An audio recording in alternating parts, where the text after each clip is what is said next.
आपको पीसीओएस हो गया है और आपका वेट है कि कंट्रोल ही नहीं हो रहा है।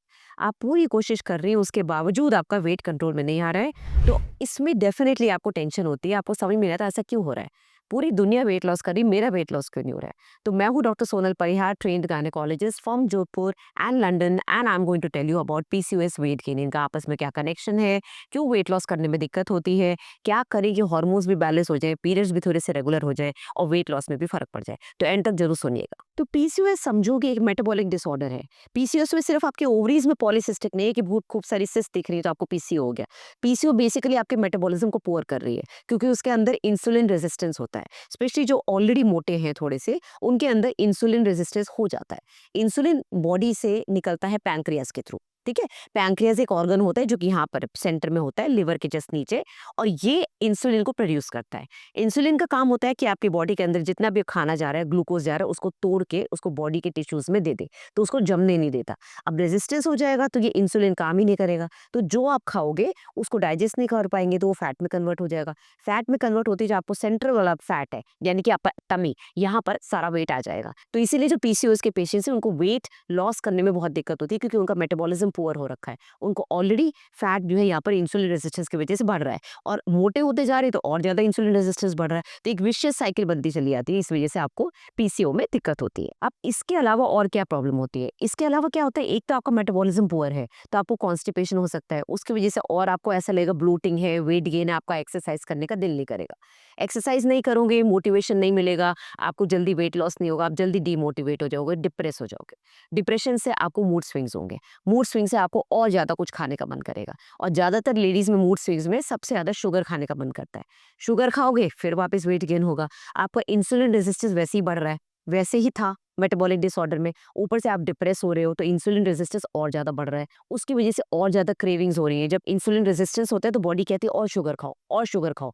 साथ में हार्मोनल इम्बैलेंस तो है ही, और बाकी सारे हार्मोन्स भी प्ले कर रहे हैं, कभी कभी थायराइड भी आ जाता है बीच में, तो ये सारे हार्मोन्स प्ले करके आपकी क्रेविंग्स बढ़ाते हैं। आपको लगता है मैं ये भी खा लूं वो भी खा लूं, डीमोटिवेशन, डिप्रेशन, और बस विशियस साइकिल बन गई। तो अब हम क्या करें?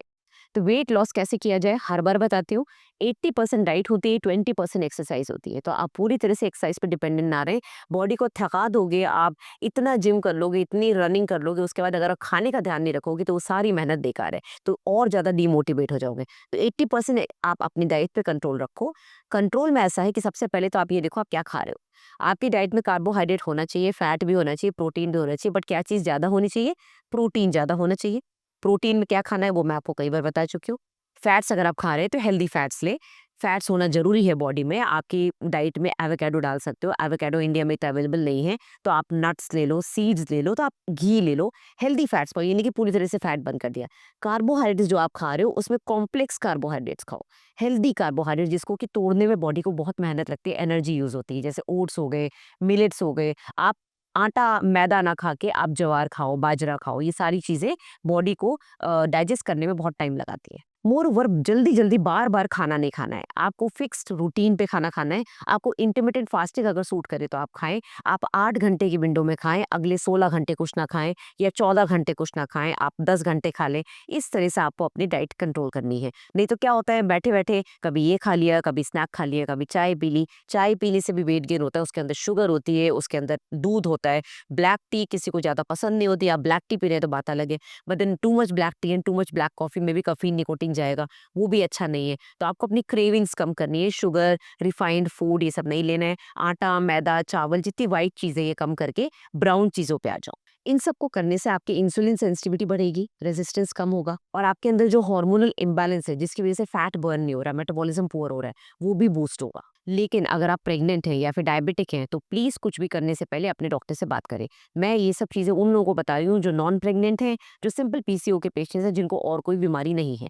थायराइड में ये हैंड इन हैंड चलेगा जो भी मैंने आपको बताया, बट अगर आप डायबिटिक हैं तो इंटरमिटेंट फास्टिंग करने में या प्रेगनेंसी में इंटरमिटेंट फास्टिंग सही नहीं है। अब आप पूछोगे एक्सरसाइज कौन सी करनी चाहिए? एक्सरसाइज हर तरीके अवेलेबल है हमारे पास, और डिपेंड करता है आपकी बॉडी को क्या सूट होता है। Yoga is very nice. Brisk walking is very nice, jogging is nice, too much gymming या फिर हाई इंटेंसिटी ट्रेनिंग, ये सब बहुत कम लोग करते हैं। अगर कर भी रहे हैं तो ये शायद इतना फ़ायदा नहीं करेगी, क्योंकि आपकी बॉडी के कॉर्टिसोल लेवल को, स्ट्रेस लेवल को बढ़ाएगी। अनलेस कि आप शुरू से करते आ रहे हो, आपको आदत है। तो एकदम से बहुत ज़्यादा अपने आप को इंडल्ज नहीं करना एक्सरसाइज में। ऐसी एक्सरसाइज करो जो कि लाइट भी रहे, आपकी बॉडी सहन भी कर सके और आपको इम्प्रूवमेंट भी दिखाई दे। साथ में थोड़ा मेडिटेशन कर सकते हो, थोड़ा-सा जर्नलिज़्म यानी कि किताबें पढ़ सकते हो, प्रॉपर नींद लेनी है, स्ट्रेस कम रखना है, ये सब तो हर डिज़ीज़ में काम आता है और इसका रामबाण इफ़ेक्ट होता है। अब आते हैं मेडिकेशंस पे, यानी कि डॉक्टर आपको क्या सप्लीमेंट्स देंगे। तो पीसीओएस में या तो मोटे होंगे या पतले होंगे। ओबीस पीसीओ ज़्यादा कॉमन है, लीन पीसीओ कम कॉमन है। अगर आप ओबेसिटी की तरफ है, यानी कि आपको इंसुलिन रेजिस्टेंस है, तो फिर डॉक्टर आपको मेटफॉर्मिन ज़रूर देंगे, जो कि एक एंटी डायबिटिक ड्रग है, बट ये इंसुलिन रेजिस्टेंस को कम करती है और साथ में आपको वेट लॉस में हेल्प करती है, क्योंकि मेटाबॉलिज्म को बढ़ाती है। मायो इनोसिटॉल आपको देंगे, बार्बरीन देंगे, ये सारी ड्रग्स जो है मैं आपको नाम बता रही हूँ, ये डॉक्टर आपको सप्लीमेंट्स के फॉर्म में देंगे। एक और ड्रग है डी कायरो इनोसिटॉल, जो कि मायो इनोसिटॉल के साथ उसी का एक प्रोडक्ट है, वो भी ऐड होती है। विटामिन डी आजकल सारी पीसीओ की मेडिसिन में एडेड है, क्योंकि इसका भी रोल है पीसीओएस को कंट्रोल करने में। ओमेगा 3 फैटी एसिड जो कि आपको फ्लैक्स सीड से मिलता है, वो भी आपकी डाइट में इंक्लूड करिए और डॉक्टर भी आपको उसका सप्लीमेंट देंगे। तो सेल्फ मेडिकेशन ना करिए, ये नहीं कि नाम सुन के खुद ने खरीदना शुरू कर दिया। डॉक्टर आपकी हेल्थ देख के, आपकी बॉडी देखकर, आपका मेटाबॉलिज्म देखकर आपको दवाई देखे। सो बेसिकली डॉक्टर आपको जो मेडिसिन दे रहे हैं वो एक शॉर्ट टर्म ट्रीटमेंट है। आप डॉक्टर के पास लाइफ लॉन्ग तो जाओगे नहीं। डॉक्टर आपको बोलेंगे 6 महीने का कोर्स ले लो, 1 साल का कोर्स कर लो, हो सकता है आप 3 महीने में ही छोड़ दो। हो सकता है डॉक्टर आपको खुद ही बोल दे अब मत आना, आपको वापस दिक्कत हो जाए, फिर आप सोचो मैं डॉक्टर के पास जाऊँ कि नहीं जाऊँ। तो परमानेंट ट्रीटमेंट तो आपका लाइफस्टाइल है। परमानेंट ट्रीटमेंट अगर आप अपनी डाइट कंट्रोल कर लिया, आपने स्ट्रेस कम कर लिया, एक्सरसाइज ऐड कर दी, तो हार्मोनल बैलेंस भी हो जाएगा, इंसुलिन सेंसिटिविटी भी बढ़ जाएगी, रेजिस्टेंस कम हो जाएगा और आपको शायद मेडिसिन की इतनी जरूरत नहीं पड़ेगी। ओवुलेशन में भी हेल्प करेगा, पीरियड्स को भी रेगुलर करेगा, फर्टिलिटी इश्यूज को भी सही करेगा। मैंने कितने पेशेंट्स को देखा है जब उन्होंने अपनी लाइफस्टाइल चेंज करी है, भले ही 5 किलो भी कम कर लिया वेट, अगर आप 80 किलो के आपने 75 कर लिया, 90 किलो के आप 85 पे भी आ गए, वो 5-6 किलो कम करने से 5% ऑफ योर बॉडी वेट भी अगर आप कम कर लोगे, तो आपको बहुत फर्क पड़ता है। आपके बालों पे, आपके स्किन पे, आपके मुहासों पे, आपकी जो अनवांटेड हेयर आते हैं, इन सब पे बहुत इफेक्ट होता है। तो दवाइयों से डेफिनेटली कंट्रोल आता है, बट मेन जो आपको करना है वो है आपका लाइफ लॉन्ग लाइफस्टाइल, क्योंकि पीसीओ को आप कभी भी लाइफ से निकाल नहीं पाओगे, ये हमेशा आपके साथ रहेगा। कभी टीनेज में पता चलेगा, कभी रिप्रोडक्टिव एज ग्रुप में, कभी-कभी ऐसा होता है बच्चे होने के बाद आपको पता चलता है कि मुझे पीसीओ है, जो कि अनबिलीवेबल होता है, आपको विश्वास नहीं होता, बट ये होता है।